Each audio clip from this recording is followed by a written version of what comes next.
하나님이 일하심에 대해서 좀 배우는 시간 되었으면 좋겠습니다. 불신자를 통해서도 일하시는 하나님이신데요. 사도행전의 하나님과 지금 우리 행전, 우리가 쓰고 있는 이 행전의 하나님은 동일하십니다. 바울과 함께 일하신 하나님은 우리와 함께 동행하시고 일하십니다. 우리가 바울처럼 그렇게 열정적으로 살지는 못하지만 그렇다고 해도 하나님은 우리와 함께 하십니다. 그래서 사도행전을 보면서 하나님은 베드로, 빌립, 바울과 어떻게 일하셨는지를 우리는 배워가고 있습니다. 그래야 지금 우리와 함께 하시는 하나님이 나와 어떻게 일하시는지 하나님이 해주셨구나라는 것을 고백할 수 있기 때문입니다. 하나님의 일하시는 방식은요, 우리의 생각과 같지 않을 때가 많습니다. 하나님의 일하시는 방법은 정말로 신비할 따름입니다. 우리의 눈에는 우연처럼 보이는 사건들이 이어서 하나님이 일하실 때가 참 많이 있습니다. 그래서 우리는 사도행전을 통해서 그분의 일하심을 자꾸 배워야 되는 것입니다. 근데 좀 안타까운 것은 제가 본 만큼밖에 알려드리지 못한다는 것입니다. 간절히 기도하고 또 성경을 반복해서 읽고 본문을 읽고 묵상하고 자료를 살펴보고 노력해도 저의 수준이 있거든요. 저의 수준을 넘지 못하는 한계가 있다는 거 이해해 주시기를 바라겠습니다. 그래도 매주 여러분들에게 최선을 다해서 여러분들에게 하나님을 알려드리고자 하는 저의 마음을 늘 알아주셨으면 좋겠어요. 아멘이죠? 아멘이 하나도 없네. 예. 안 알아주시겠다는 거구나. 예. 예. 그래서 함께 하나님을 알아갔으면 좋겠는데요. 오늘 본문은 인생의 무대 위에서 지금 펼치고 있는 바울과 무대 뒤에서 일하시는 하나님을 보게 됩니다. 이 환란이 있고 고난이 있고 심각한 위기 상황에 있는 무대 위에서 살아가고 있는 바울과 그 뒤에서 일하시는 하나님이 누구를 통해서 어떻게 일하시는지를 오늘 배웠으면 좋겠어요. 네, 꼭 배우시고 여러분들에게 적용했으면 좋겠습니다. 오늘 본문 내용 보면요, 바울이 체포되었지만 우리가 말씀 나눈 것처럼 그 체포된 자리에서 자신을 변호하기보다는 주님을 증언했습니다. 증언의 내용은 뭐라고요? 예수를 만나서 자신이 인생이 바뀌는 과정을 했던 두 가지의 질문을 통해서 예수가 어떤 분인지를 증언했습니다. 그렇게 증언했더니 유대인들이 막 죽이라고 소리치고요, 선동하면서 난리가 났습니다. 그래서 천부장이 군인들에게 명령을 합니다. 바울을 서둘러 영내로 데려가라고 합니다. 그래서 천부장이 바울을 영내로 데리고 가서 막 채찍질을도 하고 신문을 했습니다. 그런데 이제 그렇게 맞고 나서 바울이 처음부터 말했으면 좋을 텐데 바울이 채찍질 당하고 맞고 나서 이렇게 이야기하는 거예요. 바울이 나는 로마 시민인데 이렇게 해도 되느냐라고 묻습니다. 그러니까 천부장이요, 바울에게 나는 돈 주고 로마 시민권을 샀는데 너는 어떻게 시민권자가 됐어? 라고 묻습니다. 그랬더니 바울이 나는 태어나서부터 로마 시민권자야 라고 대답을 합니다. 바울이 훨씬 세죠.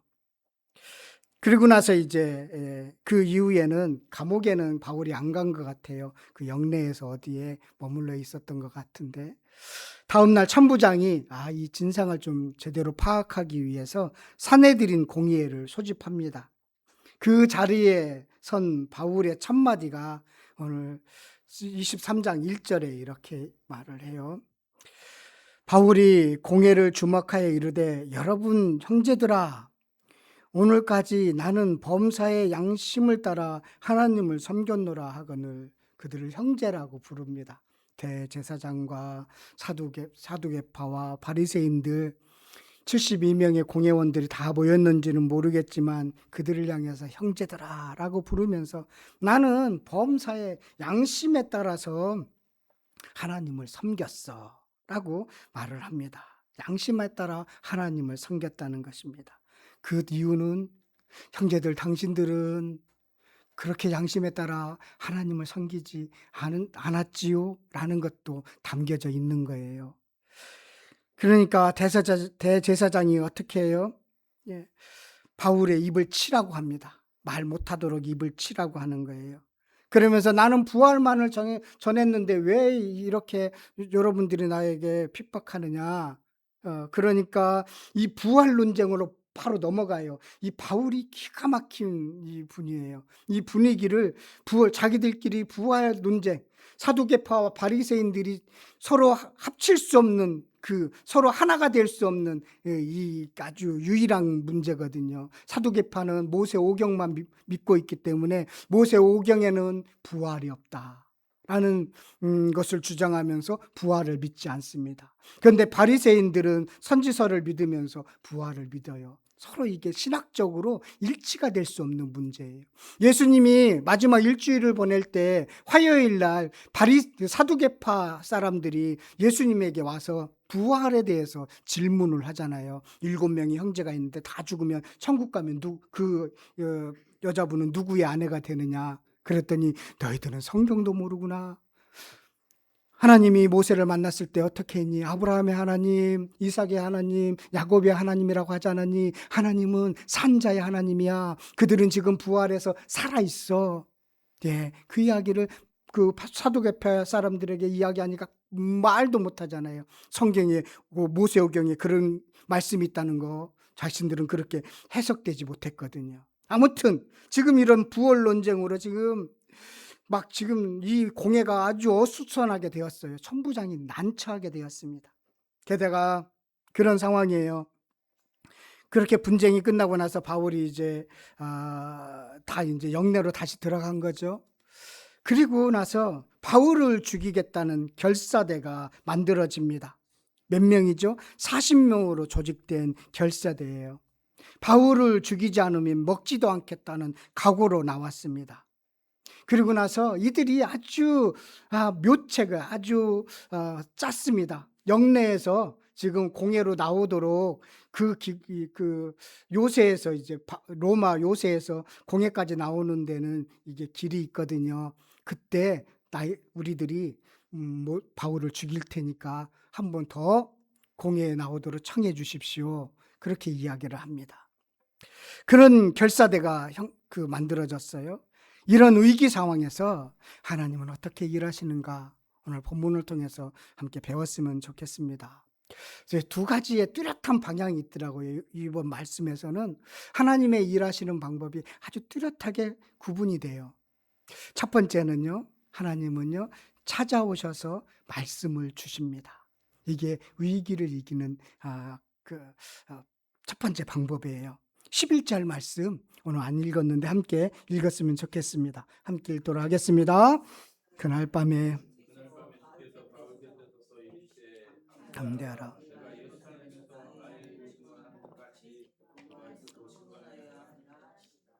그날 밤 공회가 열려 있었던 그날 밤에 주님께서 찾아오셨습니다. 지체하지 않았어요. 찾아오셔서 세 가지를 약속합니다. 담대하라. 예루살렘에서 멈추지 않는다.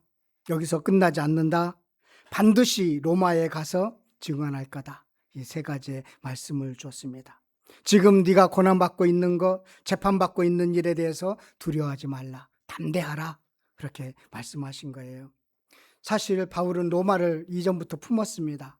하나님이 주신 마음이죠. 고린도에 있을 때 로마서를 쓰면서 내가 가능하면 로마에 가서 복음 전하고 싶어. 그런 마음을 하나님이 주셨고 그렇게 해서 땅끝까지 복음을 전하면 주님이 오시겠다라는 생각을 갖게 되었습니다. 그런 마음을 가지고 지금 예루살렘에 잠깐 들린 거예요. 바로 갈 수도 있지만 부조금을 전달하는 것이 너무나 중요해서 예루살렘에 들렸는데 여기서 체포되었습니다.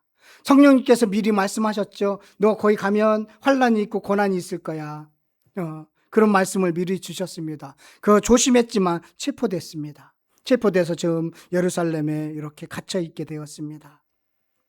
그런데 지금 담대하라라는 것은 지금 겪는 이 일들, 로마를 가기 위한 통과 의례에 불과하다라는 것입니다. 하나님의 계획은 예루살렘에 있지 않고 로마에 있다라고 알려주는 것입니다. 로마로 가는 것은 근데 내가 아니면 불가능한 일이야. 내가 할 수 있는 일이야. 네가 할 수 있는 일이 아니야.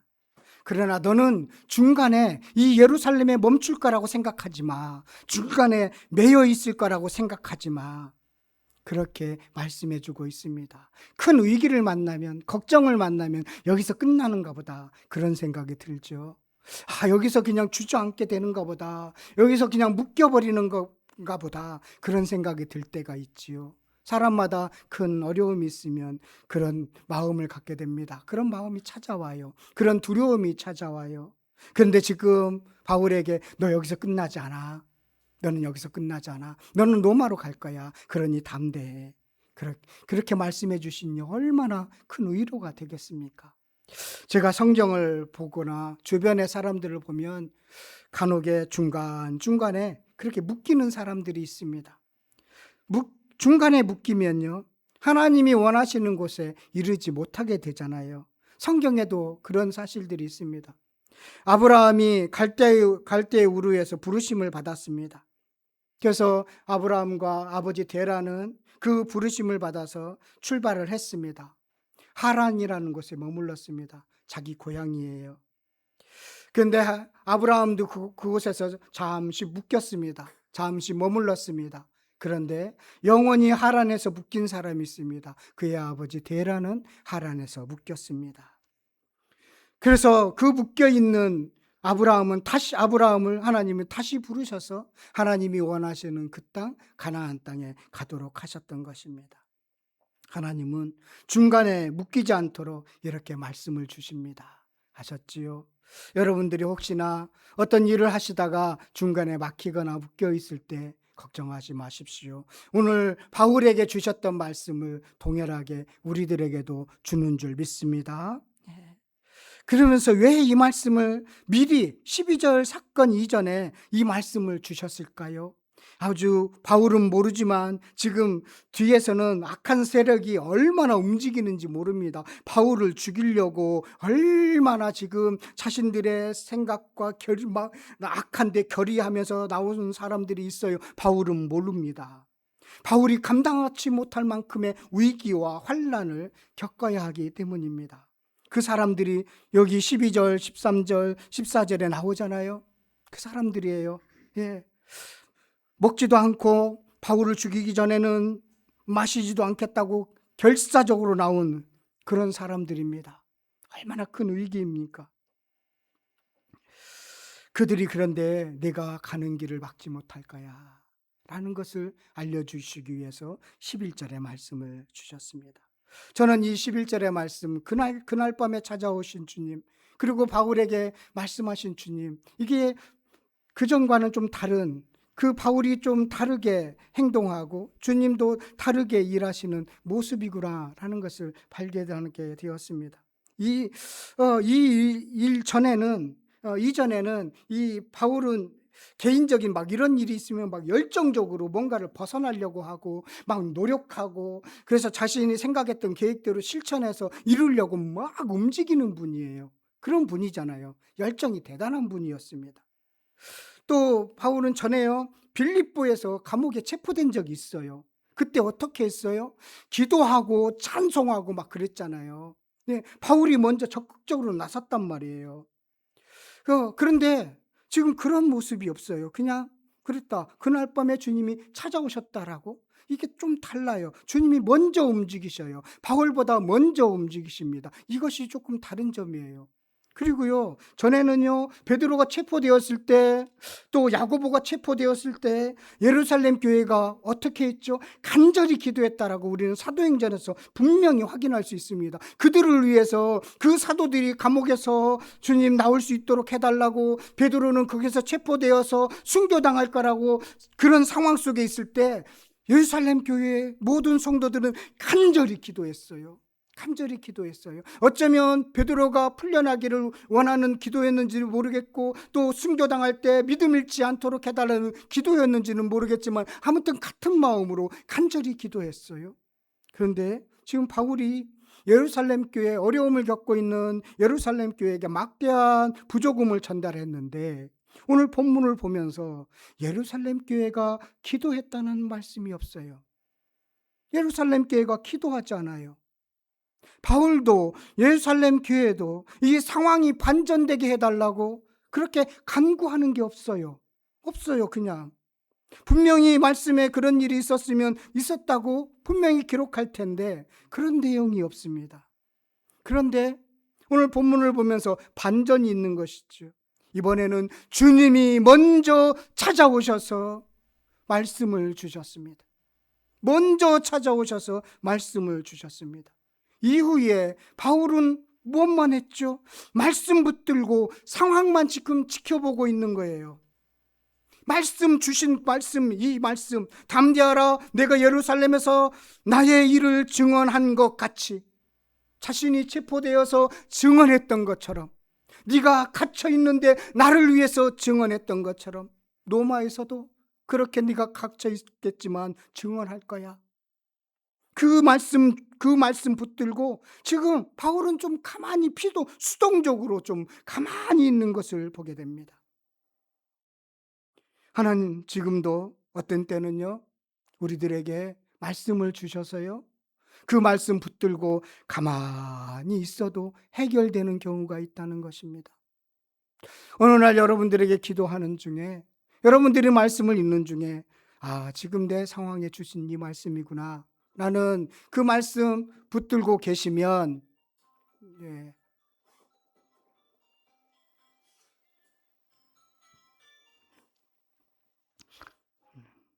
감사합니다. 여러분들이 좋을까봐, 예, 너무나 중요한 말씀을 하기 때문에 알려주셨습니다.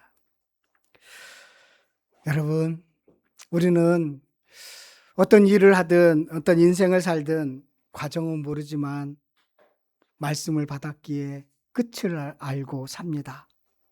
지금 내가 서 있는 이곳은 인생의 종착역이 아닙니다. 지금 살아가고 있는 현실이 인생의 종착역이 아닙니다. 우리는요, 돌아갈 곳이 있는 여행 중입니다. 돌아갈 집이 있어요. 돌아갈 고향이 있기에 지금 현실에서 담대하라, 네가 여기 멈추지 않는다 라고 우리들에게도 말씀하고 있음을 보게 됩니다. 아셨지요? 여러분들이 지금 어떤 일을, 어떤 과정 속에 있는지 모르지만 주님께서 먼저 말씀을 주셔서 그 말씀 붙잡고 여러분들이 기도하고 묵상하면, 아, 그 말씀대로 이루어지는 것을 분명히 볼 겁니다. 이것은 또 다른 하나님의 일하심이기 때문입니다. 이런 경우도 있고 다른 경우도 있죠. 그래서 오늘은 하나님이 먼저 말씀을 주셔서 그 위기를 벗어나게 하는 그런 은혜. 바울이 어떻게 했죠? 특별한 거 하지 않았어요. 기도하고 그 하나님 말씀 붙잡고 그렇게 이루어 주시겠지라고 믿고 있었을 뿐입니다. 그러면 하나님이 일하십니다. 이게 첫 번째 오늘 본문을 통해서 우리 하나님의 일하시는 방법을 우리들에게 가르쳐 준 거고요. 두 번째는 이제 찾아오신 하나님은 또 다르게 일을 하시는데, 두 번째는요, 하나님은 더 많이 준비하십니다. 더 많이 준비해 주셔요. 그런데 더 많이 준비하는데 누구를 통해서 준비하느냐면 불신자를 통해서도 일하시고 더 많이 준비하신다는 거예요. 오늘 16절에 바울의 생질이 등장합니다. 조카가 등장해요. 바울은요, 가족 이야기를 하지 않습니다. 사도행전이나 서신서를 이렇게 아무리 살펴봐도 그 부모에 대해서나 형제에 대해서나 이야기가 없어요. 결혼에 대해서도 이야기가 없어요. 그리고 여기 갑자기 16절에 예루살렘에 살고 있는 조카가 등장합니다. 이 조카가 예수님을 믿는 사람인지 안 믿는 사람인지도 모릅니다. 기대하지 않았던 조카입니다. 누나의 아들 같아요. 그 예루살렘에 살고 있는 조카가 그 암살단, 그 주변에 얼씬거리다가 바울을 살해하겠다는 음모를 듣게 되었습니다. 어떻게 들었는지도 모릅니다. 그래서 조카가 이제 바울을 찾아왔고, 바울은 백부장을 통해서 천부장을 만나게, 그래서 알리게 합니다. 그 천부장이 이 알지도 못하는 바울의 조카를 대하는 태도도 참 친절하지요. 들어와라. 그렇게 그 유대인인데 와서 무슨 얘기냐 이렇게 친절하게 대하는 모습, 어쩌면요 어떤 그 해석을 보면 이 천부장이 뇌물을 받기 위해서 조용히 부른 거 아니냐, 그런 이야기도 하기도 합니다. 그렇지만 이 조카를 통해서 이 전달하는 과정을 이 조카가 하는데, 생각하지도 못한 사람을 통해서 이 일을 시작하게 하시는구나 라는 것을 알게 되는 것입니다. 이게 하나님의 일하심이에요. 네, 하나님의 일하심이에요. 생각하지 못한 사람을 통해서도 일을 하셔요. 그리고 나서 이 소식을 들은 이 천부장의 태도도 바울에게 되게 호의적입니다. 아마도 이 바울이 로마 시민권자였잖아요. 그런데 자기가 신문도 하지 않고 때렸잖아요. 이 로마인들에게, 로마 시민권자에게 신문도 않고 때리면 이게 불법이에요. 이게 불법이거든요. 이 로마 시민권이 그 당시에 특권이 대단했더라고요. 뭐냐면 반드시 재판을 받고 처벌을 받게 되어 있어요. 네, 반드시요. 이건 꼭 해야 돼요. 그리고 이 시민권은요, 이 해당 관청에 이 공문서로 보관이 되어 있대요. 우리 지금처럼 뭐 주민등록증이나 우리가 운전면허증이나 뭐 이런 증은 없는데, 외적인 어떤 표시는 없대요. 증을 갖고 다니지는 않았는데 내가 로마 시민권이다라고 이렇게 밝히잖아요. 그럼 모두가 믿어줬다는 것입니다. 왜냐하면 나는 자기가 로마 시민권이 아닌데 로마 시민권이다라는 것이 들통이 나면 사형에 처해졌다고 합니다. 그만큼 로마 시민권에 대해서 아주 특권이 대단했는데, 두 가지 방법밖에 없대요. 그러니까 로마인이 아닌 다른 사람들이 로마 시민권이 되는 것은 두 가지 방법밖에 없는데, 로마인들이 전쟁할 때 뭐 혁혁한 공을 세웠다든가, 아니면 이렇게 좀 부패한 공무원으로부터 천부장처럼 시민권을 산 거죠. 그러면 이 천부장은 로마 사람이 아니었던 거지요. 그렇게 할 수가 있습니다. 그렇게 시민권을 사갖고 천부장까지 됐으면 꽤 출세를 한 것이지요. 그런데 바울은 태어나면서부터 시민권자가 되었습니다. 그의 할아버지가 혁혁한 공을 세워서 로마 군인들에게 목동 양을 많이 이렇게 바쳤어요. 그 양 털을 바치고 그렇게 해서 시민권자가 됐다고 합니다. 그런데 여기 천부장 루시아는 바울을 체포하고 재판하지 않고 처벌했기 때문에 그 실수를 덮으려고 했는지는 모르겠지만 바울에게 호의적으로 대우를 합니다.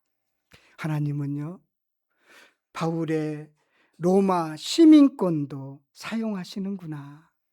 어쩌면 바울은 예수님을 믿고 나는 하늘의 시민권을 갖게 되었습니다. 우리 성경에도 바울은 그것을 너무나 강조해요. 나는 하늘의 시민권자입니다. 이 땅의 것은 다 배설물로 여길 뿐입니다. 그렇게 중요하게 여기지 않았어요. 주님을 믿고 나서는 그렇게 특권을 누렸던 로마 시민권을 그는 한 번도 사용한 적이 없고, 그것을 내세우지도 않았어요. 의미 없는 것이라고 생각했기 때문에 그렇습니다. 그런데 하나님이 그것을, 바울은 의미 없다고 불필요로 여겼던 로마 시민권을 요긴하게 사용하시는 것을 보게 됩니다. 여러분, 자격증이 있으세요? 여러분들의 재능, 이건 필요 없어. 나의 재능, 자격증, 어떤 때는 하나님이 사용하실 때가 있습니다. 아셨지요? 예, 하셨지요. 그래서 자격증도 따세요.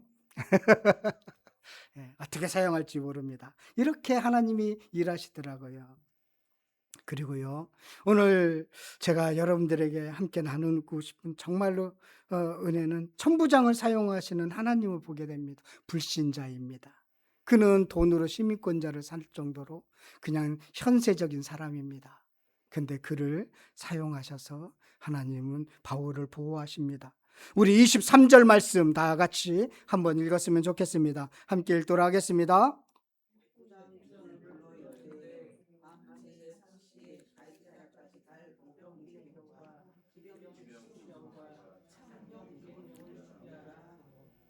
밤 3시입니다.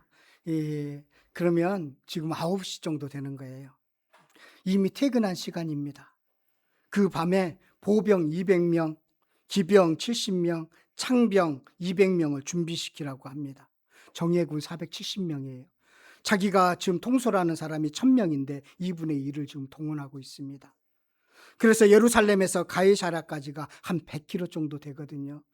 그 100km 정도 떨어졌는데 밤새 이동시킵니다. 밤새 이동시켜요. 바울을 죽이려는 사람이 몇 명이요? 40명 있지요. 그런데 12배에 가까운 호위병을 동원하십니다. 하나님.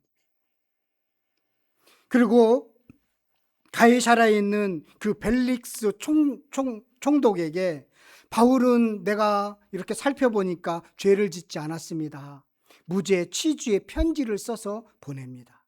하나님의 보호하심과 하나님의 일하심이에요. 불신자를 통해서 일하시는 것입니다. 불신자를 통해서도 이렇게 일하신다는 거예요. 여러분, 아람 군대가 엘리사를 죽이기 위해서 성을 포위했습니다. 아침에 일어나서 밖을 보니까요, 엘리사의 수종자가 게하시가 있는데 밖에 보니까 아람 군대가 성을 다 에워쌌어요. 그래서 엘리사 선생님 큰일 났습니다. 아람 군대가 성을 에워쌌습니다. 그랬더니 엘리사가 게하시에게 눈을 열어서 보라 하면서 이렇게 말씀하고 있습니다. 열왕기하 6장 16절 17절 보면 대답하되 두려워하지 말라. 우리와 함께한 자가 그들과 함께한 자보다 많으니라 하고 기도하여 이르되 여호와여 원하건대 그의 눈을 열어서 보게 하옵소서 하니 여호와께서 그 청년의 눈을 여심해 그가 보니 불말과 불병거가 산에 가득하여 엘리사를 둘렀더라. 이게 하나님이 천군 천사를 동원해서 보호하여 주시고 하나님은 불신자를 통해서도 보호하여 주신다라는 것입니다. 우리의 눈을 열어 보게 하신다라는 것이죠. 아셨지요? 하나님은 자녀를 보호하는 데는 아끼지 않는 분이다. 아낌이 없는 법이다라는 것입니다. 그래서 여러분, 그러면 우리는 무엇하면 될까요? 맡기고 의지하면 됩니다. 오늘 두 가지 하나님의 일하심을 배웠죠. 바울이 말씀만 붙잡고 가만히 서 있는데 하나님이 일하시는 걸 어떻게 일하시는지 우리는 보고 있지요.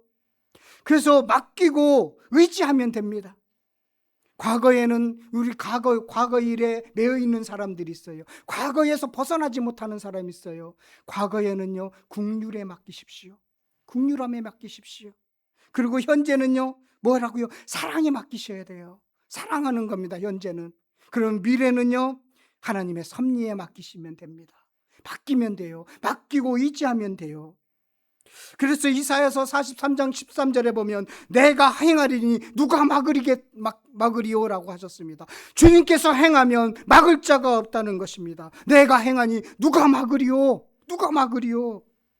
고린도후서 4장 8절에서부터 10절 보면 우리가 사방으로 우겨쌈을 당하여도 쌓이지 아니하며 답답한 일을 당하여도 낙심하지 아니하며 박해를 받아도 버림바 되지 아니하며 거꾸림을 당하여도 망하지 아니하고 우리가 항상 예수의 죽음을 몸에 짊어지면 예수의 생명이 또한 우리의 몸에 나타나게 하려 함이니라.